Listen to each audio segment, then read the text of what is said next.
anymore. It is. What are you doing, Pat? What do you mean? What are you doing? Sitting here. You're sitting there and you are stewing. He is stewing. Mm-hmm. And stew, it's really stews. I just sit here and pat. Mm-hmm. I sit here. I'm patting.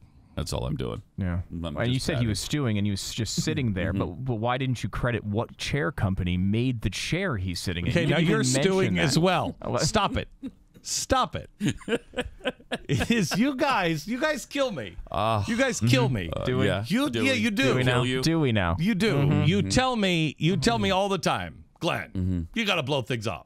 And then when I blow things off, you guys get so pissed. Oh, yeah, but you should definitely blow it off. We don't have to. Right. That's right.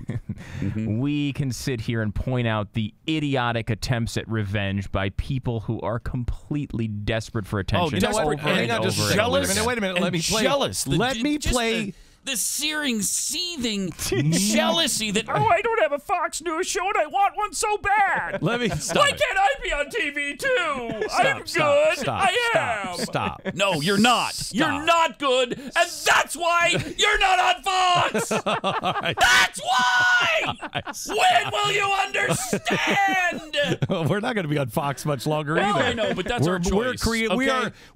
All choice. I'm doing is I'm following Lloyd. What's his face? And it's time for some people to step down so others can have a shot. That's all I'm doing. There you go. Justice. That's what's happening. And maybe now, one of these jealous little weasels will get that Fox News show, and then they can be okay with their lives. Hold on just a second. That'd be great. There's a couple of people in this story that is saying that I'm ripping them off on everything. Yes. That I don't even know how, because look, I go through and I dictate the monologues for the entire show. So you know, no show has ever done a 17-minute monologue. No show has ever done a 17-minute monologue on a everyday basis. This is what I'm told. By who are you told? I notice how he just says he was told it, and he didn't even say. He can't help himself. It's beautiful, Stu. We catch him over and over. The truth has no agenda, Glenn. I love this argument. You keep going. I love it. Hang on. I got to get to the end of this. Anyway, we do a 41-minute monologue every single day. I write them. We have people, I'll have my theories. We'll have people back them up. We call researchers. We reach out to other people. If there are blogs, there's a couple of things in here that there's, like, for instance, Kincaid. He's done a lot of work, and I like him. I don't know why if we've wronged him, I'm sorry for that. There's somebody else in here that I think, wow, that he's a good guy. Really? He's a good guy. I'm sorry that I'm moving at 1,000 miles an hour and I don't cuddle people every day. But we've cuddled quite a bit, right? Yeah. And they say that you've attributed over and over again, but there are others who say that he doesn't. And I mean, well, there's this. Show me the show that uses as much video as we do.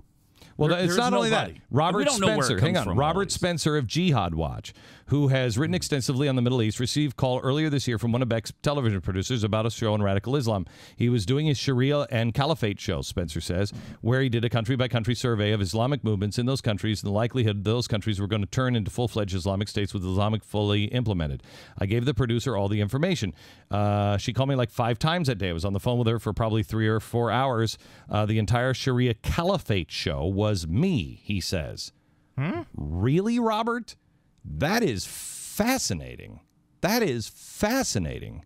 I'm more than glad, Robert, to give you all of the credit and accolades that are coming from that show. You know what? Yeah, that's interesting because all these conservatives came out and said that we were crazy, and now we're stealing all of their material. Yeah. How is that possible? How can we be doing both? What does that say about you? The producer was effusively grateful and said, "Glenn, we'll make sure to cite you on the show."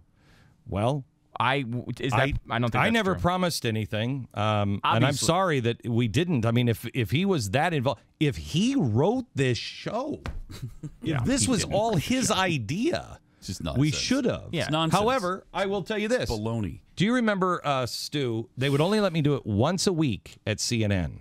Do you remember what it was? Credits. At the end of the show. They let me do it once a week. They did it on Fridays. Do you remember what I asked to do on Fox?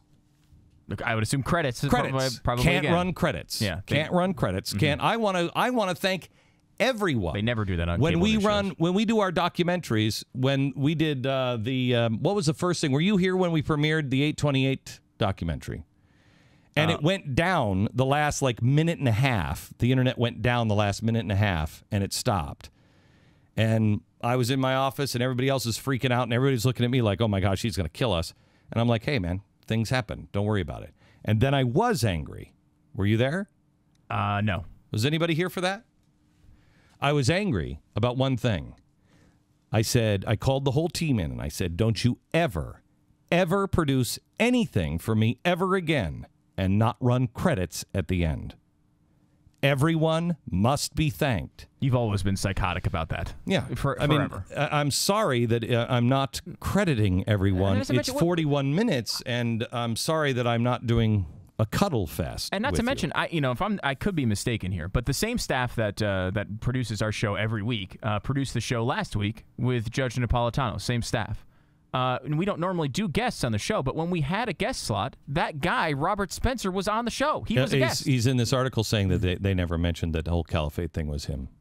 Well, first of all, Robert, it wasn't you. No, it was in an Al-Qaeda article. We wanted to make sure. Letter, we wanted to make sure that we were getting our facts right, so we used you as a source. I'm sure I wasn't involved in it, but I'm sure that's what. Because I said, would somebody go and check? Will somebody make sure? Can somebody go talk to some experts? They do. That's what our researchers do. I'm sorry about that. Nothing to be sorry about. You didn't do anything wrong. I'm sick of apologizing for crap we didn't do. You didn't do anything wrong. Well, there's a bunch of people who are upset they're not getting enough attention. This is the one. Period. In February this year, Beck announced on the radio that he had created a new motto for his website. Uh-oh. Yeah, here it is. Here it is. This is the slogan I wrote for the Blaze. Beck said. What? We've put it up everywhere. Uh-oh. Here it is. Here it comes. Written out for the Blaze. And it is. The truth has no agenda. But in fact, this was not the truth.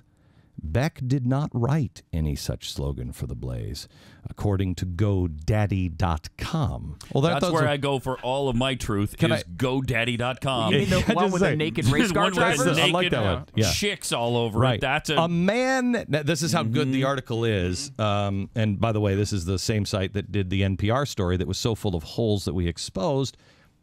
I don't really care what site it was. It was the problem with the story. I'm not trying. I don't have an axe to grind. We just let the chips fall where they may. Beck did not write. Of course, I didn't write "let the chips fall where they may." I'll have to look up who said that first originally. A man named Michael Opelka bought the domain Truth Has No Agenda in 2009. Good research. A man. No relation to you, apparently. Well, no, they did this. Beck has since hired Opelka to work for the minus 20 years, yes. Right. Shortly after. No. Well, we hired him for the Blaze. Yeah, but you hired him 20 years ago. I was only his best man at his wedding. Shortly after, Beck started to sell the Truth Has No Agenda merchandise. Oh, boy. Oh, boy. Poor Michael Opelka. Beck's reputation as an ungenerous user. Beck's talk to any member of my staff. Beck's reputation as an ungenerous user of other people's work has occasionally surfaced in the public. Conservative radio host Mark Levin recently took aim at Beck, who refers to him as the 5 p.m.er. This way, he said, quote, "You won't find me putting my name on books that other people write. You'll never find me doing that." Well, that's good for you, Mark. I appreciate that. You will also find all of the people that help write our books. See, you write one every whatever.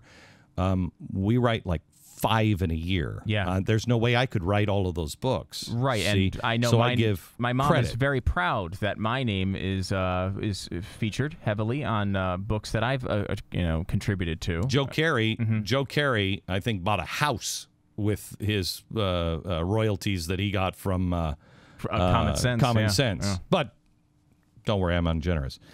You'll never find me doing that. Levin said, "I would never, ever preach to you about principles and viewpoints that I'm incapable of writing about. Never." Well, that's good. You would never see me do that either, because I'm capable of writing all of those things. And in fact, the foundation and the ideas and much of the actual words are yours anyway. Yeah, I mean, you dictate them. We fill in some of the research. We do a lot of stuff. But I mean, it's all we're credited as co-writers of the books. The fact that this jealous puke can't produce and can't stop it. I'm so sick of it. I can't take it any longer with this guy. Look, here's the thing. We try to be fair. We try to be good. We try to live our life in a standard that God can judge us on. Do we make mistakes? Yes, we do. Do we hold ourselves to a high standard? Yes, we do. Do we hold others to a higher standard? I hope to God not. I don't think we do. Have we, have mistakes happened? I'm sure. Sorry. I can't focus on what you're talking about because I'm just knee deep in this article right now on GlennBeck.com where the Jihad Watch, Robert Spencer's website, is mentioned and linked to among one of about 10 different sources for that one study guide for the one show. So it says in this article that he wrote the whole thing, right? Yeah. No, but it says in the article that he was mentioned in his in the study guide, because that's what we say. Mm-hmm. Yeah, that's what we say. Go to GlennBeck.com and find all the study guide. That's how it works. But no, I think it was him that said that he wasn't linked in that. But you're saying he was? Oh, I don't know if he didn't say that, but he is definitely. His site is linked right here. In fact, his name is written right on the site. So.